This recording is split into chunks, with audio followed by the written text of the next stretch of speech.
누가복음 6장 6절에서 11절의 말씀입니다. 누가복음 6장 6절에서 11절 신약성경 98페이지 제가 봉독해 드리겠습니다. 또 다른 안식일에 예수께서 회당에 들어가사 가르치실세 거기 오른손 마른 사람이 있는지라.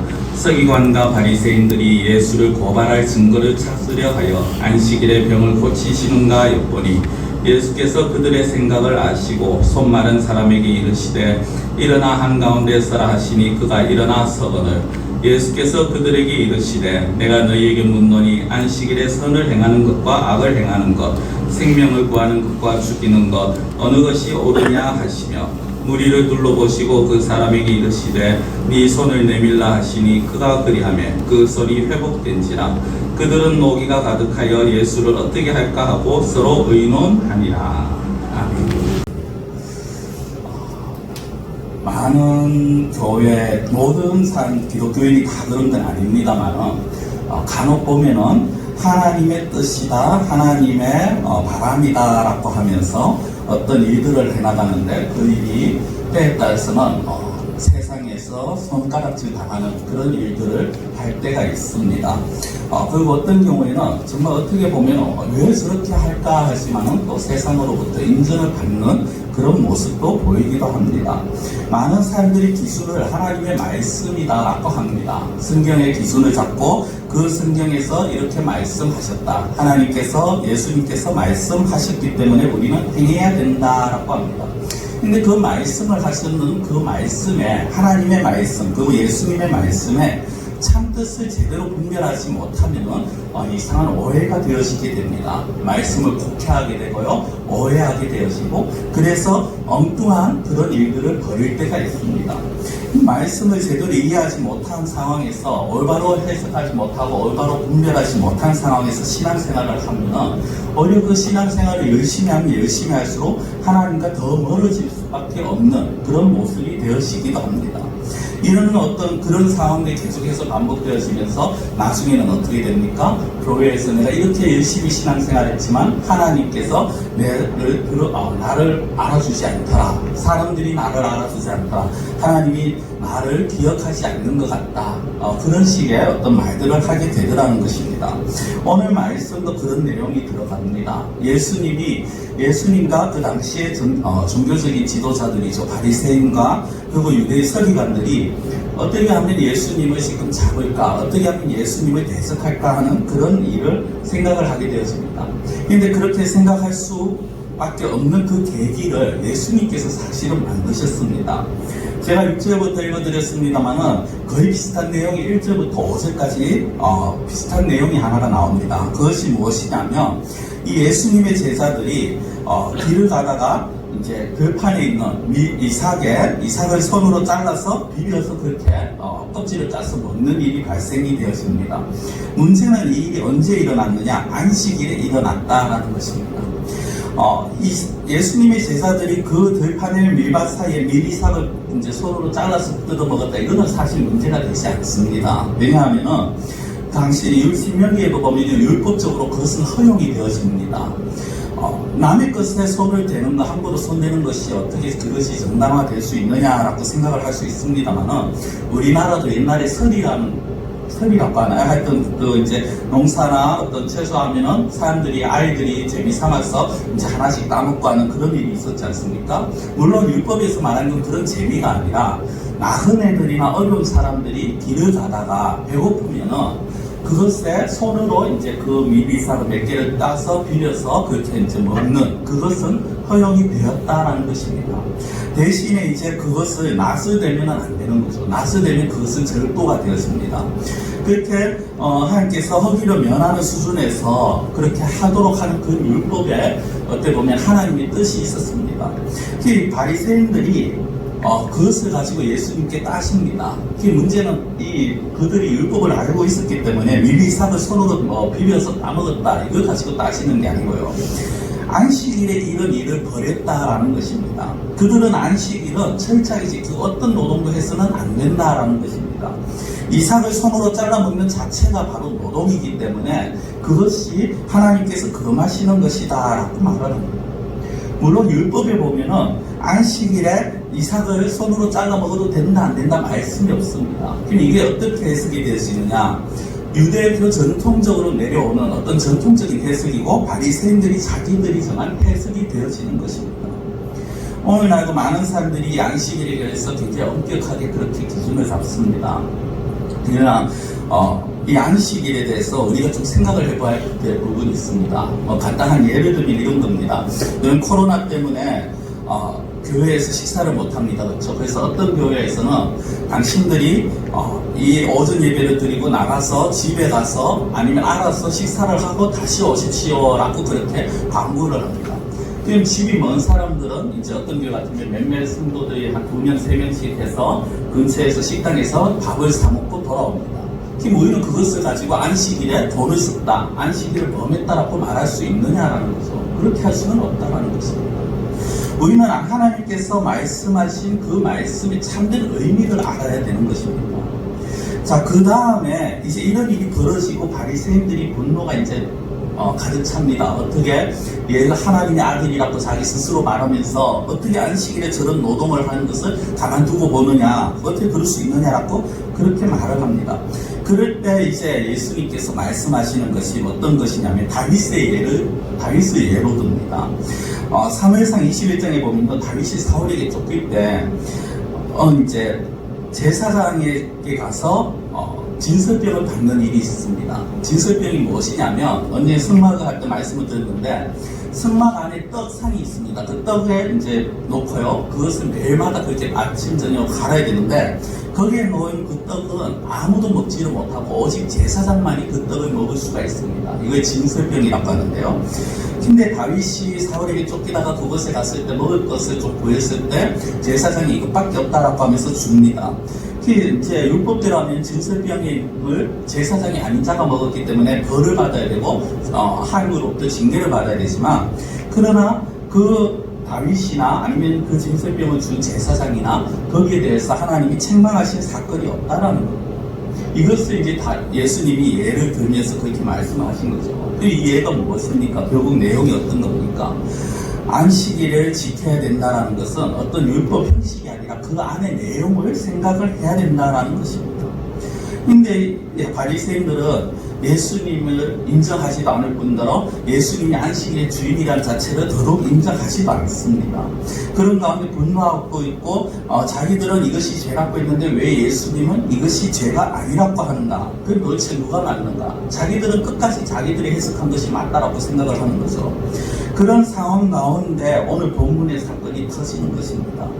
오늘 본문의 사건이 무엇입니까? 6절에 보면요. 또 다른 안식일. 그러니까 밀이삭을 이제 잘라먹은 그 날이 아닌 다른 안식이래요. 예수님께서 회당에 들어가십니다. 회당은 오늘날로 말하면 교회처럼 이제 지역 마을마다 모여서 성경 공부, 성경 율법도 듣고 가르침도 듣고 하는 그런 곳입니다. 근데 이제 그곳에 예수님께서 가셨는데 그곳에 누가 있었느냐면 6절 끝에 보면 오른손 많은 사람이라고 나옵니다. 오른손 많은 사람 쉽게 말씀드리면요 중풍이라고 보시면 됩니다. 오른손은 못 씁니다.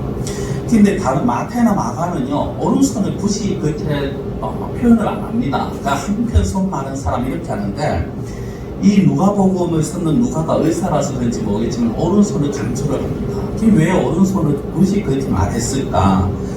오른손이라는 것은요 당시 유대인들에게 있어서 굉장히 중요한 의미를 가지고 있습니다. 우리도 보통 아주 소수가 아니면 거의 다 오른손을 사용하지 않습니까? 주로 이제 소수만이 왼손도 쓰고 양손 다 쓰고 합니다만은 일반적으로 오른손입니다. 그럼 이 오른손이 말랐다라는 얘기는 오른손을 사용하지를 못한다라는 겁니다. 그럼 이 사람이 어떤 일을 할 수가 없다라는 거죠. 보편적으로 많은 사람들이 하는 그것도 어떤 생계를 꾸려나가는데도 상당히 힘이 들 것이고 일반적으로 살아가는데도 굉장히 어려움을 당하는 고통스러운 그런 사람이라는 것입니다. 제가 이제 한 2년 전에 왼쪽 어깨 50견이 왔었습니다. 왼쪽 어깨인데도 불편하더라고요. 이제 왼쪽은 다 고치는데 또 얼마 전부터 오른쪽이 또 와가지고 오른팔 사실은 제가 이 정도밖에 제출 못하고요. 그 손을 든다, 물건을 든다 하지를 못합니다. 이렇게 되니까 왼쪽과 더 다른 엄청난 어떤 불편함이 있습니다. 왜냐하면 오른손은 계속해서 사용했기 때문에 계속해서 사용하면 손이 사용이 안 되니까 너무나도 불편한 거죠. 지금 이 손마른 자가 그렇습니다. 유대인들, 특별히 유대인들에게 오른손은 주로 사용하는 손이라는 개념입니다. 삶이 이제 있었고 그 상황에서 서기관과 바리새인들이 그래 예수님이 이전에 안식일에 한번 일을 벌렸으니까 미리삭을 까먹었으니까 이번 또 어떻게 하는가 한번 보자라고 그렇게 합니다. 사실 예수님께서는요 이전에 안식일에 또 다른 일들을 많이 하셨죠. 누가복음 4장에 보면은 회당에서 안식일에 귀신 들린 자들을 고치셨고요. 그리고 그날 오후에는 베드로의 장모가 열병으로 누워 있었는데 그 열병도 치료하는 사건이 나옵니다. 이때까지는 사실 서기관이나 바리새인들이 크게 예수님께 막 대적하진 않았습니다. 그런데 그 사건이 일어나고 시간이 지나면서 예수님께서 중풍병자에게는 내 죄가 사함을 받았다라는 죄 사함을 선포하시기도 하고요. 그리고 예수님께서 어떻게 보면 자기들은 부정하다, 더럽다, 추하다 하는 그 죄인들과 세리들과 같이 식탁에서 식사하시는 모습을 보면서 자기들은 거룩하고 하나님 앞에서 어렵다라고 생각하는 이 바리새인들의 입장에서는 도저히 예수님을 받아들일 수가 없고 이해가 되지 않는 것입니다. 이런 지금 못마땅한 시선과 이해가 되지 않는 시선으로 예수님을 보고 있는데 예수님께서 이 중풍병 한 손 마른 자를 오른손 마른 자를 어떻게 하십니까? 그 가운데서 일어서라라고 말합니다. 그거 한가운데 서라라고 말을 합니다. 예수님께서 한가운데 그 사람을 딱 세우시고요. 이 둘러있는 무리들에게 아주 중요한 질문을 하십니다. 그것이 9절 말씀인데 이렇게 나옵니다. 내가 너희에게 묻노니 안식일에 선을 행하는 것과 악을 행하는 것, 생명을 구하는 것과 죽이는 것 어느 것이 옳으냐라고 합니다. 우리에게 이렇게 질문을 하면은 당연히 선을 행하는 것과 악을 행하는 것 무엇이 중요하냐? 선을 행하는 것. 그리고 생명을 구하는 것과 죽이는 것 어느 것이 옳으냐? 생명을 구하는 것이 옳다라고 말을 할 것입니다. 그런데 저는 이렇게 생각해 봅니다. 우리가 이 내용에 어느 정도 알고 듣고 또 어떻게 보면은 지금 이 시점에서는 우리가 제3자의 관점에서 이렇게 대답을 할 수 있겠지만 만약 그 이스라엘 안에서 우리가 같이 속해 있었다면 우리는 어떤 반응을 보였을까? 저는 확답을 확신하지 못하겠습니다만 많은 사람들이 아마 이 서기관과 바리새인들과 같은 그런 모습을 보였을 것입니다.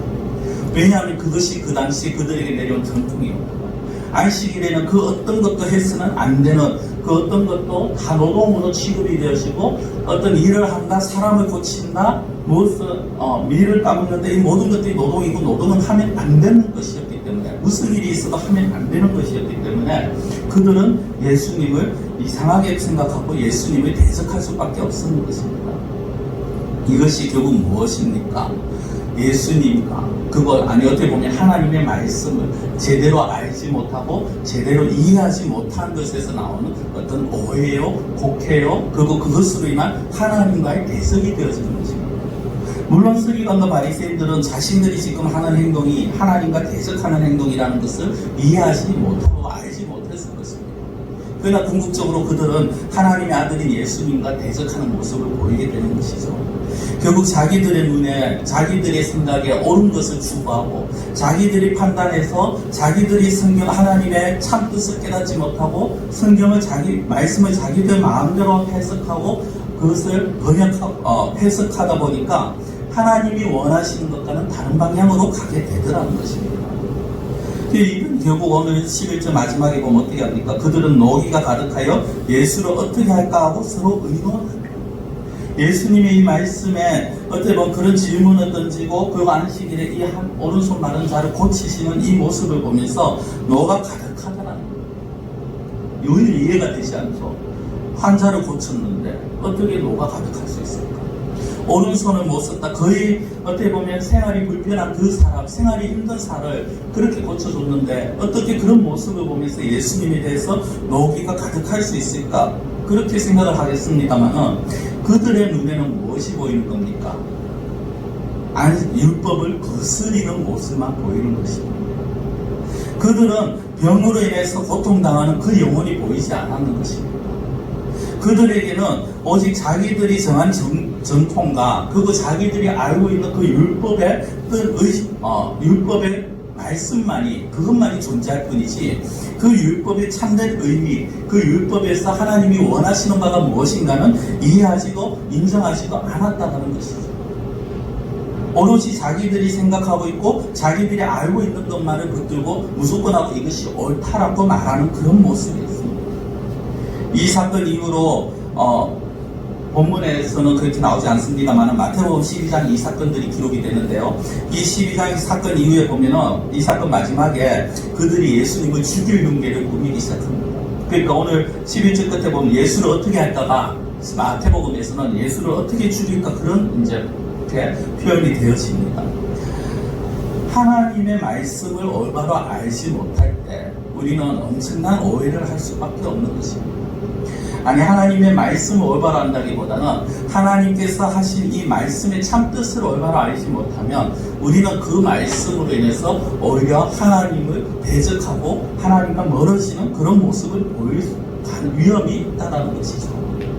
많은 사람들이 좀 그런 그런 것 중에 하나가 무엇입니까? 많은 사람들이 어떤 특정한 말씀 한 구절만을 가지고 그것을 붙들고 그것을 이제 믿음으로 붙잡고 나간다라고 그렇게 말을 합니다. 근데 그 한 구절만을 붙들면서 사실 그 말씀이 나오는 그 앞뒤의 문맥과 배경은 전부 다 놓쳐버리면서 진정 하나님께서 또는 예수님께서 왜 이런 말씀을 하셨는가를 놓치고 이상하게 아니면 편협되게 아니면은 일부분만 그렇게 바라보는 그런 경향이 있다는 것이죠. 지난주에 제가 온유에 대해서 말씀을 드렸지 않습니까? 맨 같은 맥락입니다. 우리는 보통 예수님께서도 온유한 자가 땅을 기업으로 받는다라는 말씀이나 성경에서 온유라고 하면 부드럽게 다른 사람들에게 부드럽게 모든 사람들이 유순하게 그렇게 되어야 된다라고 생각을 하지만 그러나 실제 하나님께서 말씀하신 온유라는 것은 그 수준을 넘어서는 것이죠.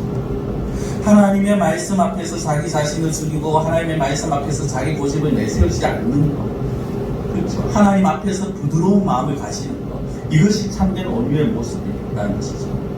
그러나 사람들은 그 뒤까지 생각하지 아니하고 일부분만을 생각하면서 온유의 참된 의미를 깨닫지 못하고 알지 못하는 것과 마찬가지의 모습입니다. 사랑하는 성도 여러분, 우리가 말씀을 많이 아는 것 중요합니다. 그러나 그것만큼 중요한 것이 무엇입니까? 그 말씀의 참된 의미를 알아야 합니다.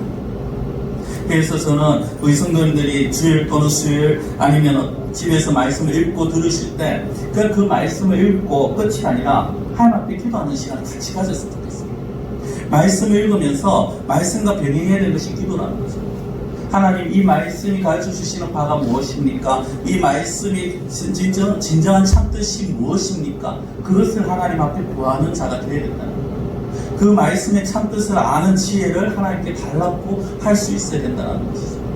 그렇지 못하면 하나님의 말씀을 반대하게 되고 하나님을 반대하고 오히려 말씀으로 인해서 예수님을 대적하는 그런 어리석은 우리가 되었습니다.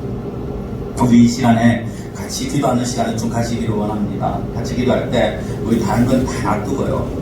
하나님, 우리가 하나님의 말씀을 읽고 들을 때 그 말씀의 참뜻을 깨달을 수 있는, 분별할 수 있는 지혜를 주시고 깨달을 수 있는 지혜를 주시고 우리가 편협된 생각으로 내 생각으로 하나님의 말씀을 곡해하지 아니하도록 우리에게 정말 말씀을 온전히 보고 들을 수 있는 그러한 은혜들을 허락하여 주시옵소서. 우리 1분이지만 그러나 우리 같이 간절하게 이 한 가지만 해놓고 같이 기도드리겠습니다. 사랑의 하나님 아버지, 저희들을 붙들어 주시옵시고 하나님 오늘도 말씀 주시면 감사드립니다. 하나님께서 저희들에게 말씀을 주셔서 하나님 우리가 말씀을 듣고 하나님 말씀을 진정체로 분별하며 나아가는 저희들의 삶이 되게 해주시옵소서.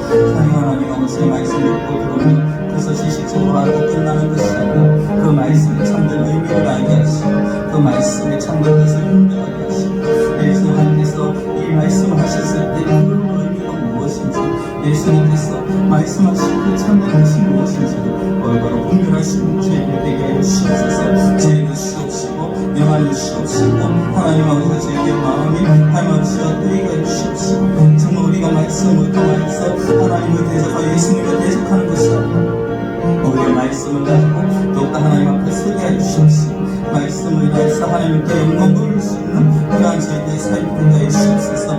우리 각자가 또 우리 교회가 정말 말씀을 올바로 서게 해주시옵시고 내 생각과 어떤 그 전통이나 어떤 하나님의